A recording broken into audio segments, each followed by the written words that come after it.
and a very good afternoon to Sportsfan radio viewers and also to the panel and today's special guest, Brett Phillips, host of SEN's Top Rating, The First Serve. Glad you could make it onto the show again, Brett. Specifically today, looking at the furor over the Australian Open and whether or not players will have to be vaccinated. It certainly blew up in the press 2 weeks ago. Yeah, thanks, Mark. Good to come on and have a bit of a chat. Yeah, we're in a bit of a sort of just a wait and see at the moment. I'd love to be a fly on the wall behind the scenes. Tennis Australia, who's sort of caught in the middle of the federal government, the state government.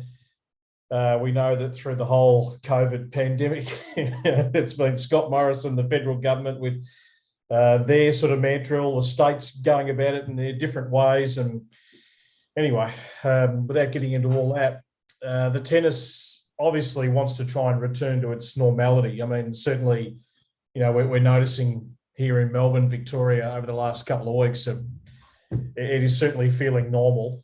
And we want big crowds back. We want all the players here. You know, there's still talk that Roger Federer might possibly get here. We would love that if it is going to be the last time. I think it'd be a huge effort for him to get here after another knee surgery, but fingers crossed. But that's the dilemma, isn't it? You know, we know what Dan Andrews has said. We know what Scott Morrison has said. Is there going to be any compromise for unvaccinated players? Will there be any conditions where they can come in and play, compete? I mean, this has been their normal world all year around the world. Take the US Open, for example. So fans, everyone had to be vaccinated, double jabbed. The players, it wasn't compulsory. So it has operated in that situation right throughout the year, where it's not because a lot of the players haven't wanted to be vaccinated. It's because they're rarely in one place for any more than 2 or 3 weeks. So a lot of players have said when the season does end, we're booked in, we're going to get things done because we can actually settle down in one place maybe for 3 or 4 weeks and get it done. So, but you know, when it's headlined by the world number one in Djokovic. And look, he, you know, when you actually step back, I mean, he's entitled to certainly not have to state whether he is vaccinated or unvaccinated. The only issue is to get into the country, he's going to have to probably reveal that status clearly. And he would understand that Australia has operated a little differently to around the world. I mean, there's such a big carrot here. I mean, he's trying to go past Rafa and Roger. He's trying to win a 10th Australian Open. It's been his best slam by far. He owns Melbourne Park. And he would want to be here. And that's the carrot of the Australian Open. So players can whinge and moan and groan, but, you know, you make the first round, you get $100,000 win or lose. We're not some little, you know, pop-up tournament around the world. We're one of the 4 majors and the players want to be here. It's huge for players to earn money, for points, to get the year off to a great start. So, yeah, and most players, I think, understand that they've got to sort of adjust to the city they're going into or the country they're going into and make those adjustments. It's going to be nowhere near as harsh as what it was back in February. 14 days, 5 hours out a day. This is going to be very different circumstances. But we're still waiting for some clarification as to what the exact protocols are going to be to actually get in the country first and then how it's going to look here in Victoria. Is Djokovic's objection, so far as you're aware, a personal objection? Is it a philosophical objection? Is it a health objection? Do you know what his objection actually is? To not revealing his... Yeah. Well, I mean, he's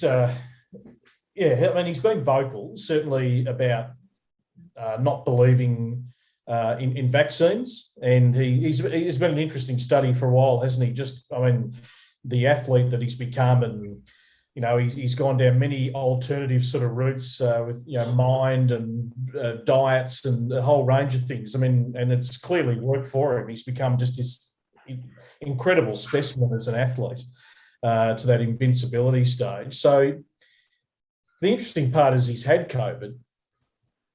So, you know, I mean, you know, without getting into all the science of it, I mean, you know, people say there's some immunity there if you've had COVID.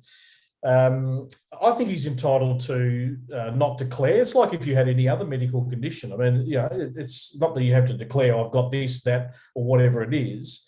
But the issue is for him to get into Australia. There's going to have this is where I'd love to be a fly on the wall right now. What discussions are going on, because they can't be making special exemptions for Djokovic. That doesn't look good. I think Craig Tiley absolutely understands that now. I mean, he's been pleading with the government for months. We want all our best players here. The government is so invested in the Australian Open. They've spent millions of dollars on the continued redevelopment of Melbourne Park. So the government want it to happen. They don't want to, take them somewhere else. Anyway. There's no question the government wants it, Brett, but I would have thought the Australian Open is such a mature event these days that even without Djokovic, they won't be relying upon him for the crowds. The crowds are desperate to have a fan-filled Australian Open, and whether he's here or not, I'm sure the government's done the numbers and says we won't lose any money about Djokovic not coming out. It'd be different if we were going to lose money, but we won't. And so I can see the government standing firm on this one. Yeah, no, I agree. Absolutely. And you're right. I mean, we're getting more used to it. I mean, Roger has hardly been around for 2 years. Nadal's missed half a season. Djokovic, as he's getting another year older, he's going to be more selective about the events that he plays to preserve himself to go deeper into his 30s and break all sorts of records. The good part is tennis is in a pretty healthy state in terms of marketability, I think.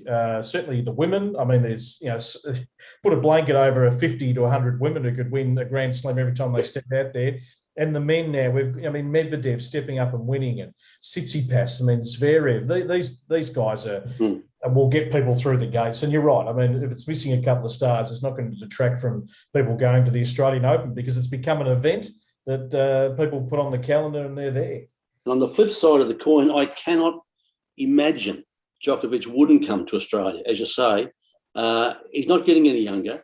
A 10th Australian Open is extraordinary, and it's literally history-making, because he'll finally crack the best ever. Yeah, I've been saying on the first serve for the last few weeks, I've been asked that question a lot.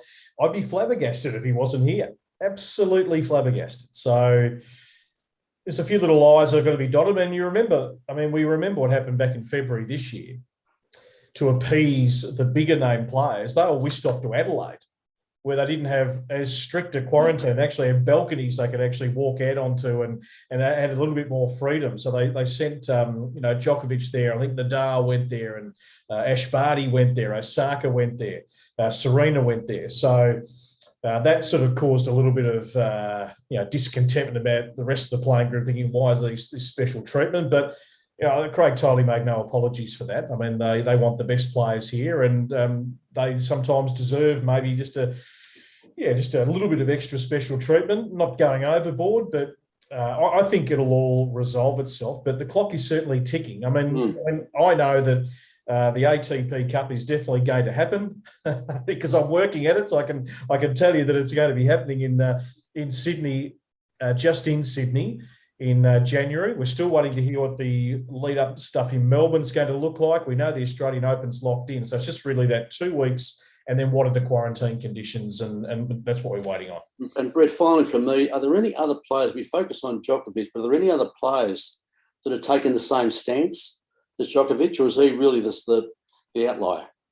Well, Tsitsipas was the other one who was pretty vocal, but at Indian Wells recently, he basically said, and I think he's now had the jabs that he needs, but he basically said, no, I'm going to conform to the circumstances of that particular city. If Melbourne say this is how it's going to work, then I conform to that. I mean, players are travelling constantly, and he finally ran out a little bit of steam in Paris this week. I mean, he's played that much tennis this year. He loves playing. He wants to travel the world. So you've got to get these things done if it means particularly for a tennis player who's constantly in a different spot all the time.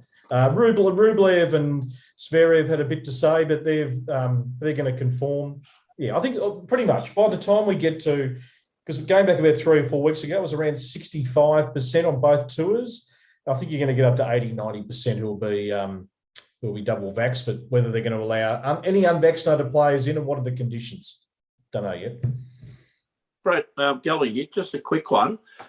After last year's tournament and all the whinging that the players did, are the Melburnians or the Australian Open crowd and that, are people just realising that these are little pampered little people that have a whinge and get their way and used to everything being done for them and they can't do it a bit hard? Like, I think you've hit the mark on the head. I don't think the crowds will matter whether Djokovic comes or some of the women complain that they're locked up for 2 weeks and things like that. It has now become an event. It's Asia's main tennis, call us part of Australasia. It's Australasia's major tennis event. And I think with what everyone's gone through, is it fair to say the crowds are probably over the prima donnas that are regard themselves as tennis players? Look, I think that really, if you think back to February of this year, it was only a very small minority. I think most players, once they actually arrived in Melbourne and were here, actually understood. And it wasn't so much. I got a different lens on it, but these are professional athletes. These were extraordinary circumstances. I mean, to prepare for a Grand Slam, pretty grueling sport to play, one-on-one gladiatorial sport. So to be in a hotel room for 19 hours a day in preparation for a Grand Slam is not ideal. Look, they got around it. They found a way. They adapted, and they probably taught them a few lessons. They probably gave them a few other things to think about. That, gee, if we're in these circumstances, we can adapt and do different techniques to just get us fit and able enough and healthy enough to actually to compete in a Grand Slam. So I think the majority of tennis players come across pretty well.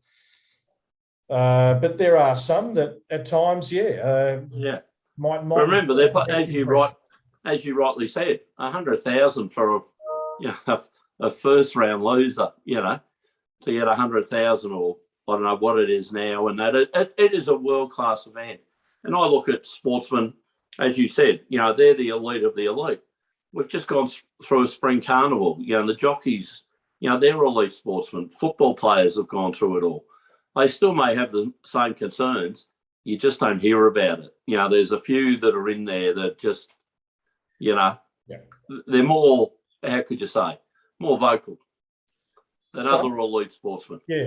Yeah, some. Certainly at the top end of tennis. Tennis it's a fair separation between, it's a bit like some countries around the world who might have the elite class and then the slums. Yeah.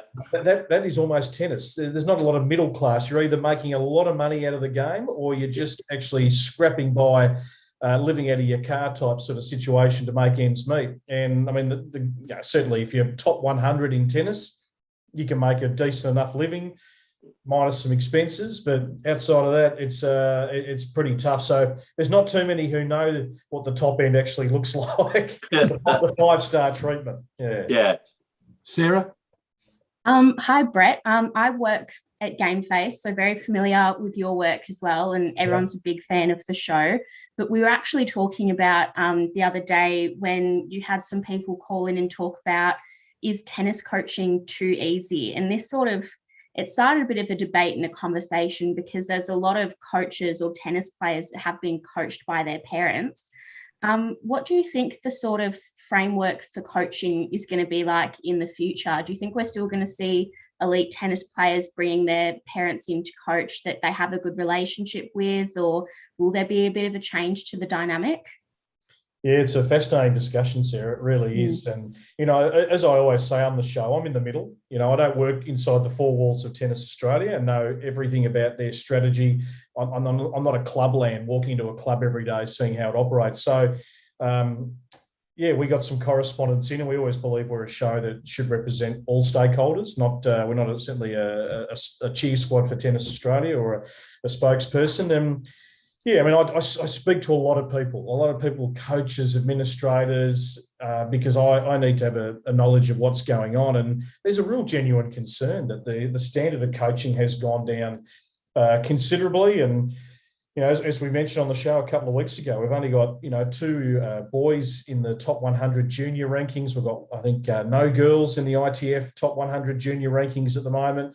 We know Tennis Australia did a performance review last year. They were trying to handball more of the coaching back to the private sector rather than everyone coming to the Tennis Australia system. I listened to a great podcast yesterday with Glenn Busby, who's the head coach down at Kooyong. I mean, Glenn has got an unbelievable story to tell. He's one of the most underutilised people in Australian tennis. And he's a huge advocate of the coach who has been with the kids. So they come in at 6, 7, 8. They show some potential, you work with them. And so often it's been that private coach has been ripped away. Oh, you're good. We're going to put you into the TA 12 and under development program. You now come under our guys. And the private coach gets left out. And they're the one they've done the grounding. So they're trying to get that back more aligned so that that coach actually sticks the course. But in terms of certainly coaching credentials compared to other sports, there's certainly a huge outcry that's become now recreational. It's just like, there's always debate over the figures every year of how many participants there are playing tennis in this country. Everyone will debate that. Do you go to a school and you hand someone a racket and they're suddenly now a tennis participant and they've got 1 million participants? They may never touch that racket again. The coaching, it's now a lot of, it's what I hear anyway, it's PE teachers at school who do a short course or suddenly you become qualified enough to be able to teach some tennis. So, for the people who are hardcore, who know the game, who are in that high performance area, there's a genuine concern that the coaching isn't good enough at the moment. We're not probably producing a good enough production line of talent. So it's a thing we'll keep discussing on our show for sure. I think we've unearthed something that could certainly be explored a lot further. Definitely, and I'm looking forward just to it. on that, Brett, our 3 greatest tennis players came from Rockhampton, Albury, and Barellan. Now, really, if those kids now were in those towns, they'd probably go unnoticed. To take up Sarah's point, that they'd be just anonymous because they're not in the cities, they're not in the big schools, and they're just unnoticed. Yeah. Well, we actually had an article go up on our site at the First Serve this week about the Barwon Sports Academy down in Geelong. One of our writers, Daniel Short, lives down that way. We're trying to do some more grassroots type pieces, and it touched on that that's what they're trying to do. They're trying to give these kids in the regional country areas a better pathway, some more notoriety, a chance to get noticed. So it's a big ecosystem, tennis. It's one of the toughest sports to try and even have a chance to make it. There's a lot out there who live and breathe it, who just are saying to Tennis Australia, just let us actually control the game. Let us do the coaching, teach the fundamentals. You just govern and you look after the Australian Open. Anyway, I could go on for hours about all this stuff. There's a lot of... We've discussed some of this stuff before, but there's some real anti-TA people who don't think their charter is what it should be. Brett, we're going to talk later about cricket being potentially privatised. Now, if that happened in the way it's been proposed for tennis, I'd say almost goodbye to grassroots, what I call grassroots tennis. And I'm from a country town in Wangaratta, which has got a great tennis tradition. Yep. You say goodbye to it because it's just not going to get the attention of the venture capital firms. Yeah, no, very true. Look, there's it probably sounds a little bit negative out of my mouth today. There's a lot of great people in tennis who are very good coaches, who run very good tennis businesses. But yeah, it's a little bit more now about, you go past a tennis club and reminds me back of when I was coaching junior footy all those years ago. And if I'd have known what I know now, I used to go past footy grounds and you'd see kids, massive lines, just have one handball. You see your tennis clubs, and all these kids are registered. Yep, there's an hour, bang, we've just, made quite a bit of money. But what have we actually taught the kids? Not a hell of a lot. Tennis coaching, performance. Some would say we're batting above our weight, but are we? Should we be better placed as a tennis nation? I think we probably should. but we've got a lot of work to do. All right, Brett, thanks very much for your participation today. The first serve tomorrow night, SEN, 8 p.m. Yep, we'll be back, Mark. I've got about what have we got? 4 more shows. It's been a big year, so we're getting through to the end of November and a little break, and hopefully by the end of November we'll know a lot more about what's happening with the Australian Open. But yeah, big show tomorrow night. Our girls were very good in the Fed Cup, or the Billie Jean King Cup, now to make the semis, particularly minus Ash Barty. So we'll discuss that. The WTA finals minus Ash Barty are on in Mexico this week, so we'll go live over there. And James Duckworth is the other interesting little point. Just to finish on, there's a huge uproar at the moment why he's not in the Davis Cup team. And it's mind-boggling, to be totally honest. There is more to this than just his name being left out. This is a little bit personal, which is a shame. But the Ducks in incredible form, quarterfinals in Paris this week at the Paris Masters. You'd argue heavily that he's in better form than Jordan Thompson and John Millman. Johnny Pearce, you've got to pick him. He's our best doubles player. And De Minaur, you've got to pick as our number one. But a little bit of politics, I think, getting in the way of that decision. Well, that's a great tease for tomorrow night's show, Brett. I'll be listening in to see where that discussion actually goes. Thanks, Mark. Many thanks for your participation, Brett. Thank you. All right, Gelding, we might go to racing before we talk to Sean Callanan at 12:30 now. Stakes day at Flemington. Zaki and Nature Strip were the 2 standout horses. James McDonald, 10 winners over the 4-day carnival. And Waller with Nature Strip and Very Elegant. They were the performers. How did you see it? Yeah, Professor, a good day yesterday, the last day of the Cup. James McDonald, what do you say? Winning 10 races in 4 days out of 37. A strike rate of 30% in a very, very competitive environment. Probably the best racing Australia has the 4 days of the Cup Carnival. To ride 10 winners out of that, to have the Cup, the main major sprint and the McKinnon Stakes, the Coolmore on Derby Day, just sensational effort. And I know we've been pumping up his tyres and been following a fair bit, Professor, on this show, but it certainly paid dividends to our listeners and our fellow sports participants in the show. I hope everyone had a very, very good spring carnival. Very Elegant. I think if you listen to the show, again, another horse that I've been saying is probably the Australian, well, it is the Australian Horse of the Year, and may well be so again today, this year, Professor, after it won the Cup quite easily and only 1 second outside the record time for the race. So fantastic. Good to get people back to the track, Professor. Hopefully we can get to the races soon. But I think overall this has been a very successful campaign, spring carnival, and I think everyone could say it's been a fantastic success. Gelding, Zaki, different rider, different result yesterday. Yes, we weren't Will-Aid. We weren't Will-Aid yesterday with James McDonald hopping back on board. Would have been very interesting. Remember, this is the horse James McDonald got off Very Elegant for to ride in the Cox Plate. So he chose Zaki ahead of Very Elegant that ran third in the Cox Plate and then got back on board to win the Melbourne Cup. But, you wonder what would have happened if Zaki had would have been fit and ran in the Cox Plate. Could we have had a different winner? But we're very blessed at the moment, Professor, in the staying ranks. We've got Very Elegant, we've got Zaki. Could be argued the horse of the spring's been Incentivize, which ran second in the Cup after winning the Caulfield Cup. And you've also got Animo as a rising 3-year-old. So plenty to look forward to in the autumn, Professor, and probably next spring. Excuse me. And sprinting-wise, again, we saw a devastating performance again by Nature Strip yesterday, Professor, after it won the $15 million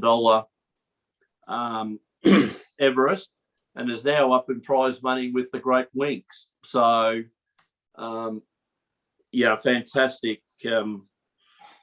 fantastic value, Nature Strip, and also got a few more coming up. Probably saw a horse of the future in Espinado on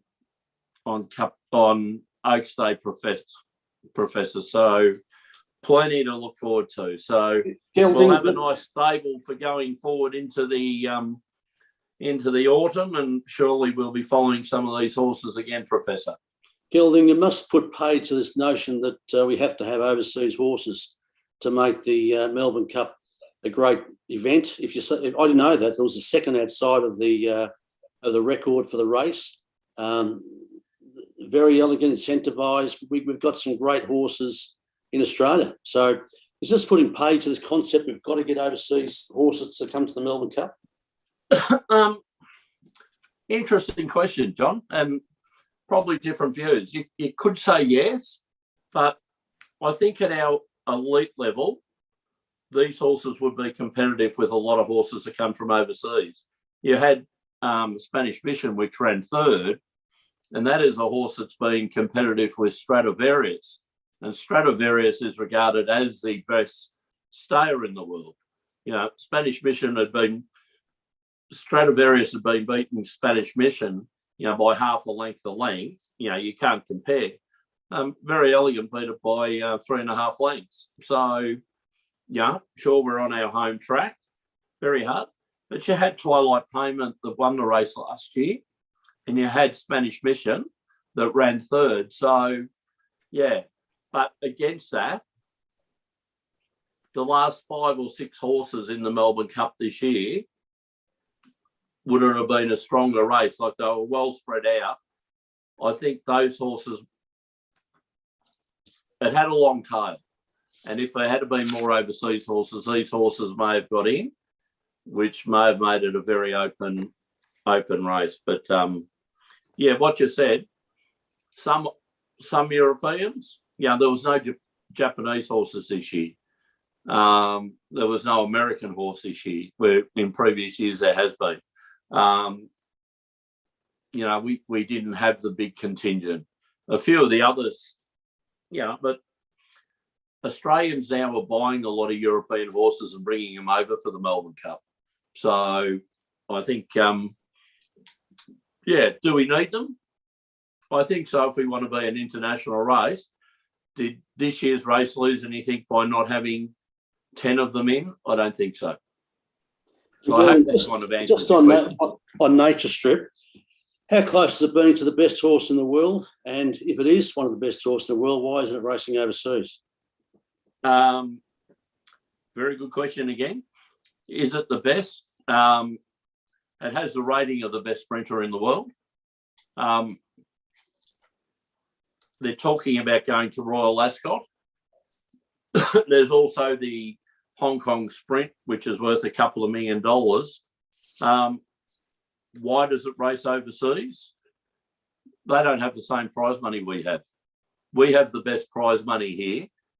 That's why these horses come from overseas for the Melbourne Cup, because of our prize money.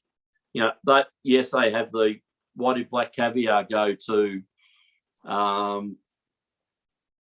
England to race and to do all that? The owners wanted to go there and give her the title of doing all that. It certainly wasn't for the prize money. I've heard some content say Nature Strip should go to Hong Kong to race against the Japanese and the Chinese sprinters, which are normally Australian bred anyway, the Hong Kong horses. But why does he have to? We have the richest sprint race in the world, the Everest. Why don't they come over and challenge him here? $7.5 million to the winner. Yesterday's race that he won was worth $2 million. So they'll get 1.25. He can't earn that overseas going to England or anything like that. He's a gelding, so it's not going to increase his stud value. So, yeah, I don't know. Chris Wallace has that very sensible approach. If they want to come over here and race against him, let them come. Why do we have to go there? We believe he's got the rating as the world's best sprinter. So, yeah, why not? All right, Gelding, we might come back to for your tips just before we finish the show, but Sean Callanan's in the waiting room, so we might let him in and have a talk to him. And there he is. G'day, Sean. G'day, Sean. G'day, everybody. Now, Sean, during the week, a surprise not a surprise as far as I'm concerned, but maybe other people who didn't know that your name came up as a nominee for the Collingwood Football Club board. I would have thought a good move by you, especially with your years and years and years of experience in sport, just generally. Yeah, thanks, Mark. I mean, it's an exciting time. Hasn't been an election for Collingwood board for many, many years, and so through the machinations that have happened and sort of following appropriate governance, they pretty much put nominations out and had a few people say I should put my hand up, and so more than happy to help the club in any way I can. I think my strength is helping fans connect with their teams, and I think the last 2 years, especially, not just for Collingwood, but for all sports, fans are a little bit disconnected with teams because they haven't been able to go to games or events or meet people in real life. And so I think there's a real opportunity there to build connection back with the Collingwood fan base. And what I want to do is provide a connection to those fans and give them a voice on the board. Sean, you're well known to us, and by the way, good on you. I think it's fantastic, and great to see democracy back in football clubs because there's hardly any of it. Tell those out there and what your platform is, because we know you well, but others may not. Yeah, it's not surprising, but yeah, a few people have said, what are my plans for the club and how would I run it? That's not really what I'm going in there for. I think a board be a seven person board, needs to bring diverse opinion and diverse skill sets to have a wider conversation. And so I know what my strengths are, and I know there are strengths currently on the board with Paul Lacura, Jody Sizer, Mark Corder have got their strengths. I think bringing together a bunch of skilled individuals and people with varied experience, and the 11 nominees also provide a diverse list of experience, just to have that conversation to bring Collingwood forward, rather than I'm not coming in there to put my hand up to be president, to run everything, those kind of things. I think that's the first thing. I want to be a team player and happy to work with the board members that are there and whoever gets voted in. And then, when things come into my realm, which is digital and fan engagement and how fans are acting and how media is the media consumption is changing, how teams are now connecting with fans in different ways. I can definitely put my hand up, point Collingwood in the right direction, potentially point to technology solutions and what other sports teams are doing. And, one of the things I've been doing at Sports Geek is advocating digital and the opportunities that digital offers. And it's been hard getting that message further and further up. So having a voice on the board that has that digital savviness, that new media savviness, will hopefully unlock a whole bunch of things for the Collingwood digital team, who have done an amazing job, and I've been lucky enough to work with them, previously. But sort of giving that fan first mantra and bringing the fans close to the club, I think that's really, really important. And I guess that's my key platform. Like, I feel a little bit disconnected from the club over the past 2 years, and so having a bit more transparency and have the fans know what's happening, have the members know what's happening, make them feel heard, so they're not just shouting out into a void. That's something that I want to be able to bring to the Collingwood board. Sean, Collingwood must be the most famous sporting club in Australia, so the upside in terms of fan involvement must be huge. Definitely. It's got a very powerful fan base, and I think that's where it's power and strength does come from, which is, why I'm so, I'm going to keep banging the drum of connecting them. It's got a very powerful brand. It's respected both nationally but internationally, and so there's a real opportunity for that to continue to grow and prosper. And the board's there to help facilitate that and let the staff, and then the multiple teams. There's the AFL team, but then you've got AFLW and netball, and other teams underneath that that are important to sort of widen the scope of what Collingwood can do and how it can help in the community. Sean, given your background in digital and social media, you'll be a handful, won't you, with you being able to get the message out maybe better than other people who are the nominees? I don't know. I mean, yes, I'll do my best to pull a few strings in the different social media platforms, but then there also will be podcasts and live shows and traditional media that are going to play a part. There's a lot of Collingwood sells a lot of newspapers and drives a lot of eyeballs, so there'll be a lot of media coverage of it. I think the main thing for mine is trying to sort through that noise and actually listening to the people who are actually members. They're the people who the board is serving. They're the people who are going to be voting. So it's going to be interesting to see how the next couple of weeks play out on that front. John Gelling here. Gelling. Congratulations on doing. Sorry, Mark. All right. That's all right. Yeah. Keep going, Gelling. Yeah. Look, a long time since there's actually been a board election at Collingwood, isn't it? Yes, I think you have to go back to the new Magpies in I think it was 1982. I was talking to my dad last night, and I think it was Ronald McDonald's new Magpies coming into power was the last time there was a vote. So I've had a vote for 18 years. I've specifically upgraded my membership to be able to have a vote, and if I need to be called upon to be on the board, and I've never had to have a ballot. So it's been a long time. Which is a very interesting thing.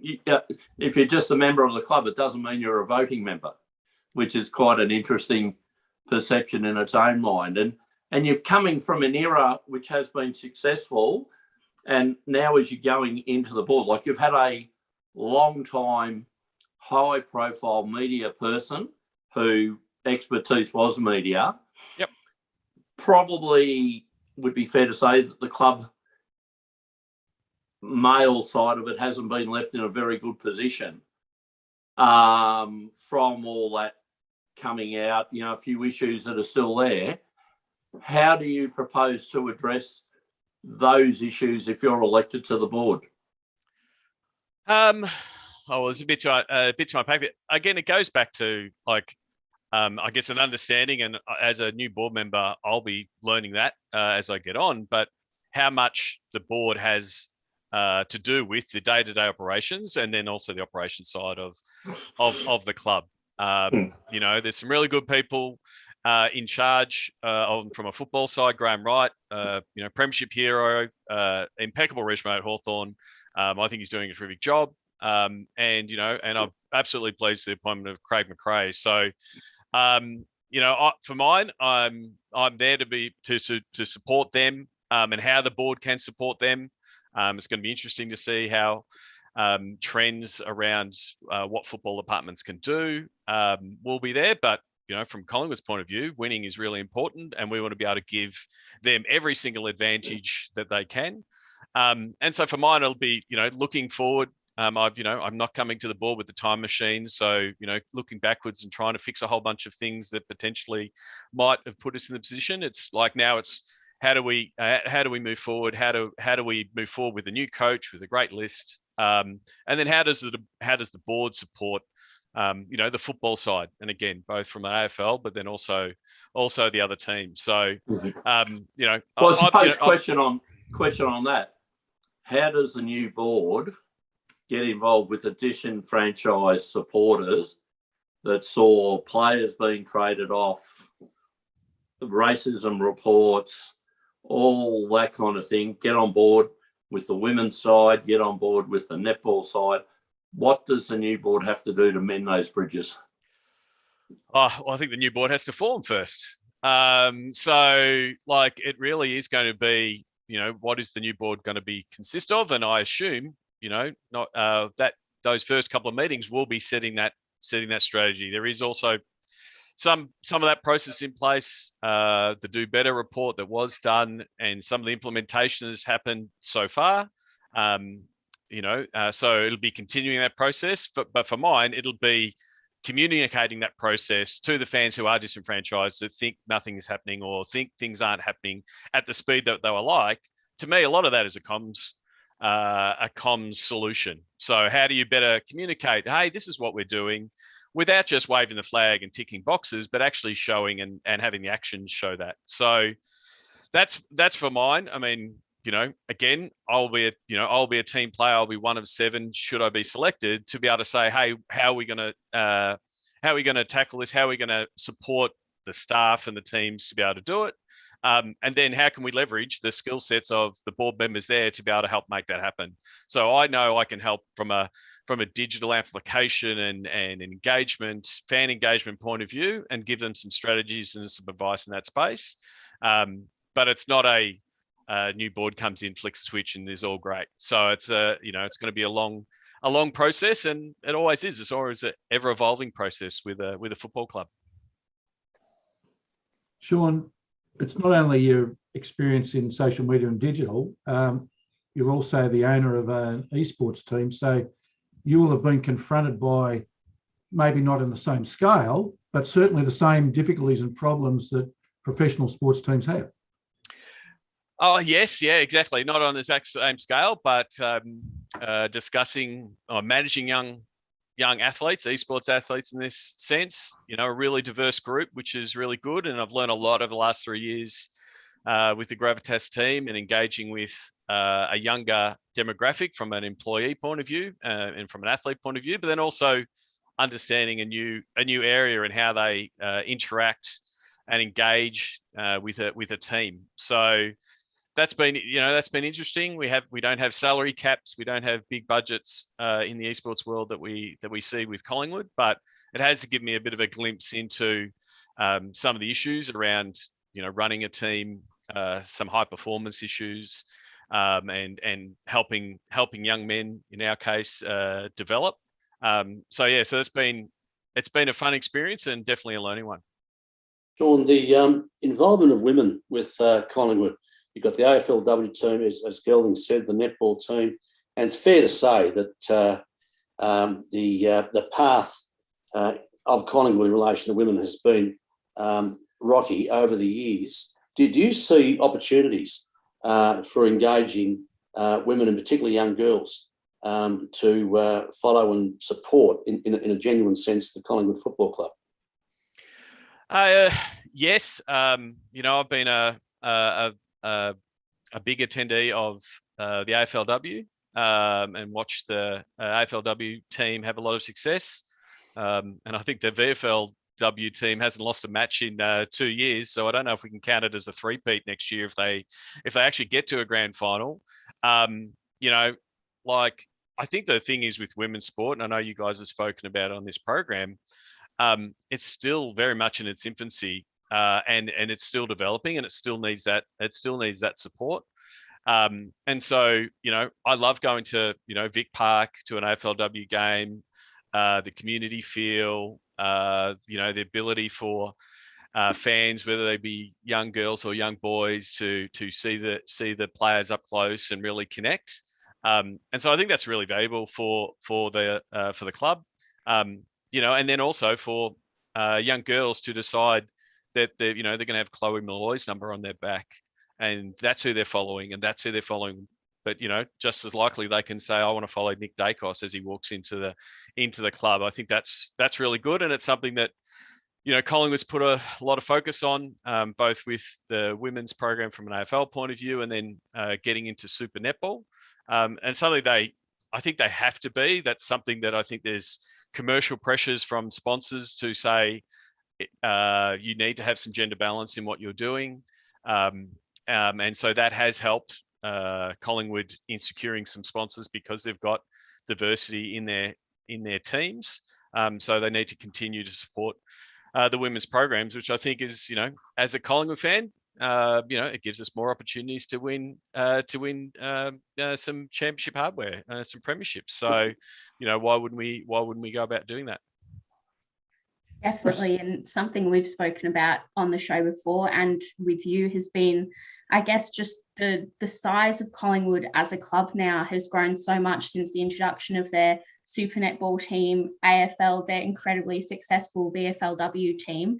Where would you see, I guess, obviously when the board is formed, from an outsider's perspective and an AFLW fan's perspective, the way the AFLW team has marketed themselves has been very sort of more not community oriented, but they're a bit more open and a bit more sort of getting to know people, and they want the community to get to know them. Would you be suggesting a similar sort of marketing plan going towards the men's team, or would you even maybe look at how you could create a marketing plan to sort of intertwine all the different levels of Collingwood as a club? Yeah, I think Sarah, it's a good question. I think that's something that Collingwood has started to push, this one club philosophy, one in, all in, celebrate all the wins. And I think, more of their marketing is profiling, Bree Davey or Chloe with, Brodie Grundy and the like. If you open up the Collingwood app, that's what you see. You see Brodie Grundy and Bree Davey. So, that alone, 5 years ago, that would have been unheard of. And now it's, something that is expected. And that's why all the other AFL clubs are getting into AFLW. So I think it'll be more and more. And then the next part is with multiple teams and, adding netball with a, completely different sport, is how does the club offer ways for all the fans to follow and become members and become engaged members with all of those different sports. So someone might be, like myself, goes to every game, the MCG, always there, looking forward to sitting in my seat for the first time in 18 months next year. But also then go to an AFLW game because they can, and then they might just be following the netball, or they might be going to netball, or vice versa. You might have people that are following the netball as avid fans and keeping an eye on the Pies, whether it be from an AFLW or VFLW. So that's where I think there's going to be development and real potential for growth, to be able to offer different ways for people to engage. And then also coming out of COVID, to realise people can engage with the club in different forms. And I think, we've all supported our clubs from home and from the couch for the last 18 months. That will continue, right? Because Collingwood can say, hey, we've got 100,000 members or 100,000 or 1 million people following us. That means there's 900,000 people at home that aren't members that are still saying they're Collingwood supporters. So that's where I think there is an opportunity, one, to firstly embrace the people who have supported Collingwood through the last 2 or 3 years, which have been really tough by COVID, to bring them into the fold, but then also to say, hey, everybody else, if you're not going to the game or you can't get to the game for whatever reason, we still want you to be part of the Collingwood family in some form or another. And so I think that's the challenge for a lot of clubs, not just Collingwood, but really offering a welcoming environment to all. All right, Sean, listen, this is more a comment rather than a question. Yep. We've seen in politics how the disenfranchised voter, or the feeling of being disenfranchised, has reacted against the major parties and people who we would think would get elected. I'm going to turn into a question now. How do you see, because I'm sure there are members, given what's happened over the last 2 years, not only COVID, but the issues that the judge mentioned earlier in the show, that people feel disenfranchised. So the person that would normally get the votes, and people would generally think, oh yeah, those people, what's the point? Those people will get on the board. That there's more a chance for someone like yourself, because there are more people who want to actually make their vote be counted and heard. What are your thoughts on that? I'm not going to get into political machinations and go all West Wing on everybody, but I do think there is a large proportion of people, like I said, whether disenfranchised is too strong or disconnected or just don't feel as close to the club that they wanted. That's what I think. That's it's part of the reason I nominated was to have an election, because an election, sparks some conversation, allows members to have their say. We actually then know who the people are on the board and what they stand for and what they want to do. And so I think that's good. I encourage everybody to seek out, look at all the different nominees, have discussions. I'm more than available to have a chat, about all things Collingwood. You don't have to wind me up too much to talk about the Pies. And I think that, will be good for Collingwood. And then where the votes lie, and it's not like a political system. We don't have parties and things like that. There's 11 people going up. There's 4 spots available. We know 11 doesn't go into 4, so there will be there will be 4 people that go through. But for mine, like if I've got a platform, is I want to stay connected to the Collingwood fan base. You'll always find me at the level 2 on the Ponsford stand. That's where I'll be sitting with my son and my brother. Looking forward to going there. If someone wants to come up and tell me or ask me something about anything, whether it's should people be able to wear scarves in this area, or hey, should we be putting more support in AFLW, or what are we doing with the netball team? I'm always happy to have that conversation. And then if we can open our processes so more fans feel that, that would be great. So it's going to be interesting. Like an interesting couple of weeks. The voting is going to open up on the 19th. It's all going to be online, so there'll be no, there'll be very little shaking hands and political rallies. But everyone's really, everyone's very used to doing things in a virtual environment and a digital environment. So it's a place that I'm comfortable in. So it's going to be interesting to see how it plays out, and then also, how the media reacts and reports to what's happening. Sean Gilding and I have gone as close as we can to Collingwood shirts today. We couldn't go the whole hog. That's right. I'll just go sideways. Yes, you're good. Yeah. You're good. But seriously, I would have thought somebody whose sole agenda was getting the club closer to its fan base get on the board, because every club needs that. I've got to tell you, if the Saints had that philosophy of getting closer to its fans, I know that our supporter base would be probably 5 times what it currently is. So more strength to your arm, Sean. Thank you very much, John.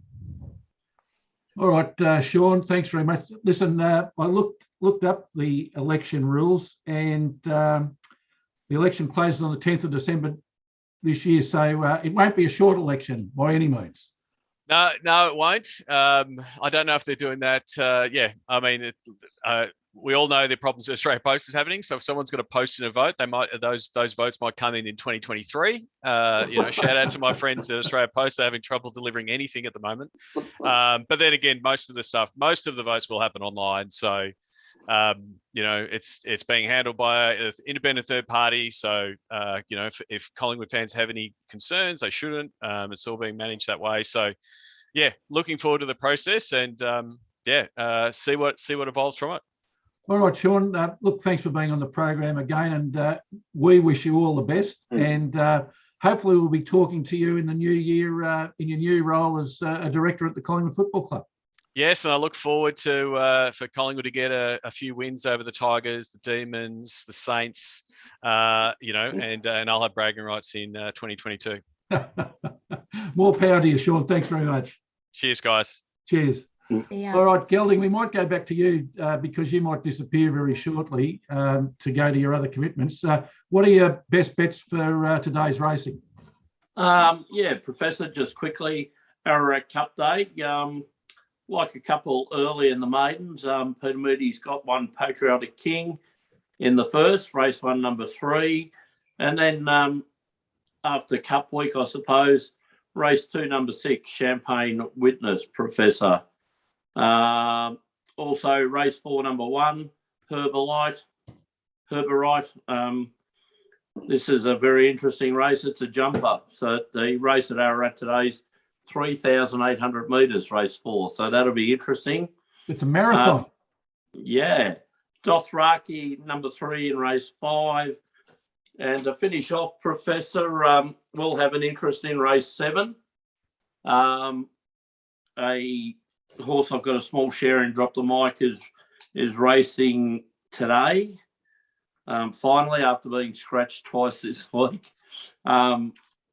So it's up in class, but I think it might be a bit hard. Number 1 and number 3, Mississippi might be a bit hard to beat in race 7, but I would recommend to the listeners maybe and our fellow co-hosts that we have an each way bet on Drop the Mic at $8 in this race. May hopefully run a place, Professor. Thanks, Gelding. Look, we'll finish the show today on cricket.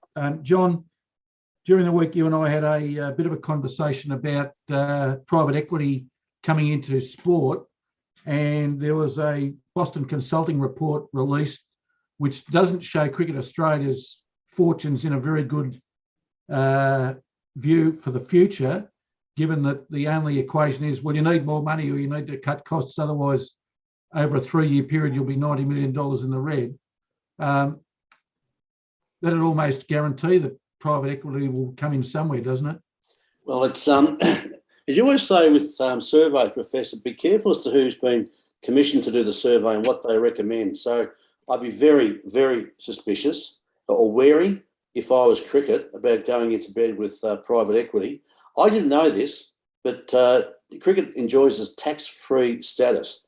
So if they change their corporate structure, well, straight away they've got to find 30% more income just to be where they are at the moment. That's a bit frightening.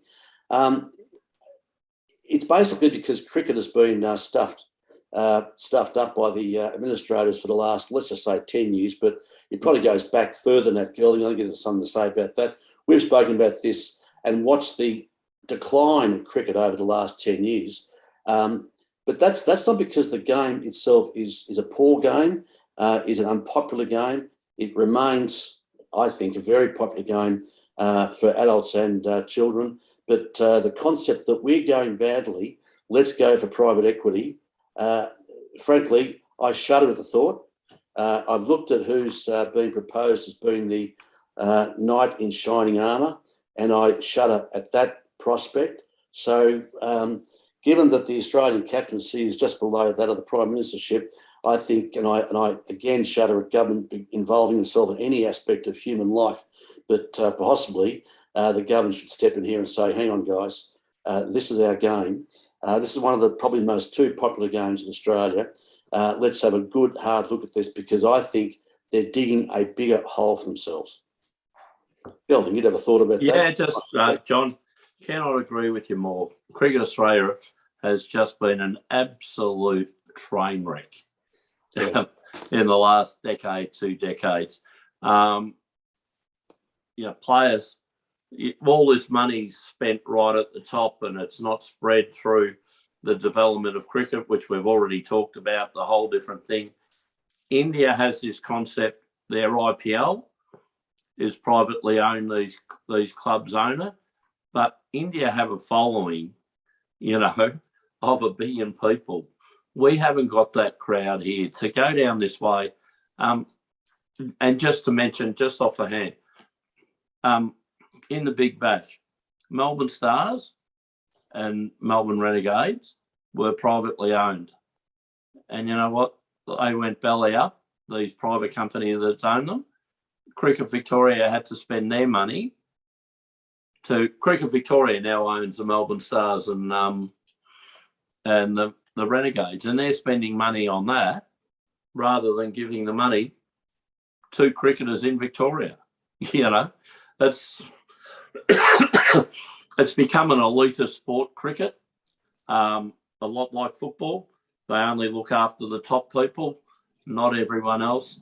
As you said, it's just got disaster. To me, it's Cricket Australia's last hope.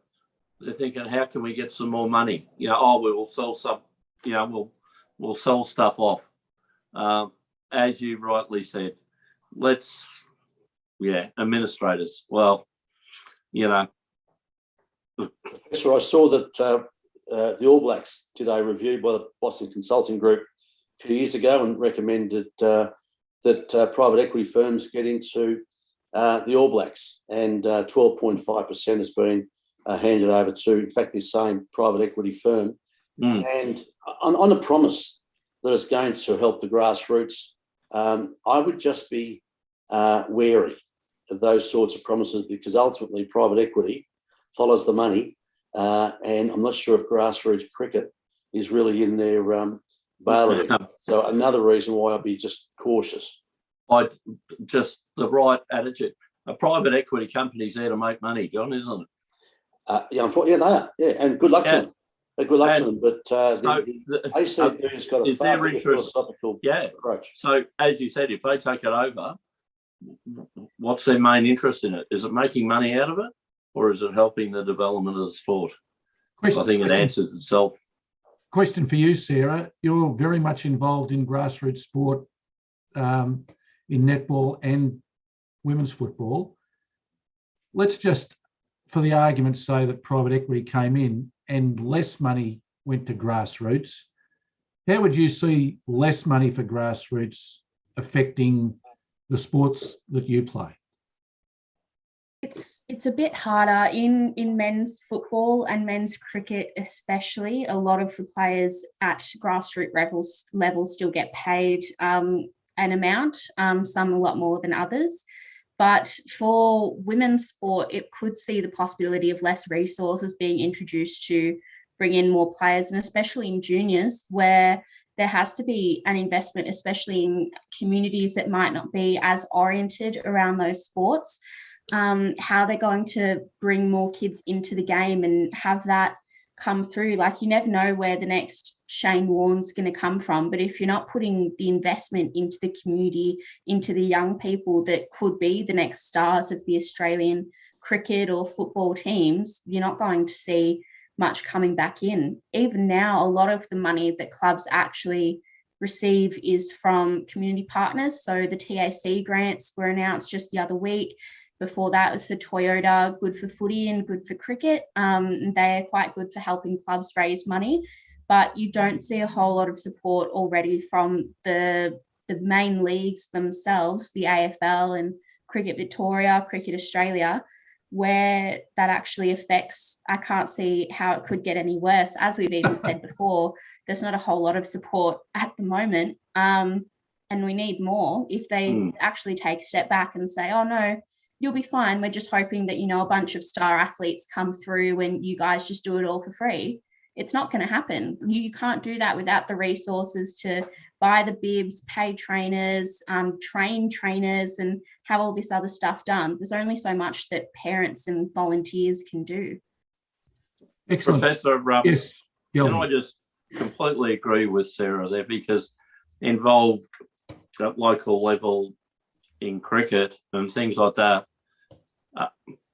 we have to raise money to pay cricketers to play.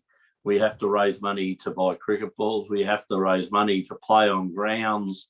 We have to do that. We see nothing from Cricket Victoria or Cricket Australia, and we're fielding 11 sides in local cricket. So this privatisation of it, it's just going to be for the elite part of it. And as Sarah said, these organisations just don't help local sport. Professor, the consortium that they're talking, ACB is talking to, is a $75 billion investment fund. The only part of their fund I saw in sport was the City Football Organisation, which, as you know, owns Manchester City and a number of clubs around the world. But that's to me is as far away from grassroots sport as I can possibly think of. It owns 10% of that of the City Fund. The majority is owned by the Saudi consortia. Really, this is, as I say, it could not be further away from grassroots cricket than any organisation I could possibly think of. So I think any suggestion that this is going to help grassroots cricket, from what I've seen, is probably fanciful. Yeah, just to finish up, the last time that private equity was involved in cricket was back in the Kerry Packer days, when PBL owned the great majority of World Series cricket. Bearing in mind, Professor, that was controlled by an Australian media billionaire. For a start, the money stayed in Australia. And secondly, Kerry Packer never wanted to run and own Australian cricket. He wanted the TV rights. Yeah. And that's what he got. Ultimately, he got it. But to get there, the circuitous way he got there was one-day cricket and making the players better paid. Not a bad thing. Yeah, Professor John was exactly right there. Like, all he wanted to do was modernise the game, have it a bit more TV, rather than be it on the ABC, one camera at one end, another camera at the other end, and that's all you got. And he wanted to do it. And again, blinkered thing, Cricket Australia weren't open to it. So what he had to do was go out and form his own company to form a different league, basically. Yeah, you're right, Gelding. Hey, remember the bad old days, Gelding, when there was one camera at the cricket, which means the only time you saw the batsman facing up at one end was from behind. Yeah. Crazy. Like cricket. I'll have to leave, Professor, now. So. Yeah, no, don't leave, Gelding. We're all leaving. Oh, okay. So Great show, everyone. Thanks for this afternoon, everybody.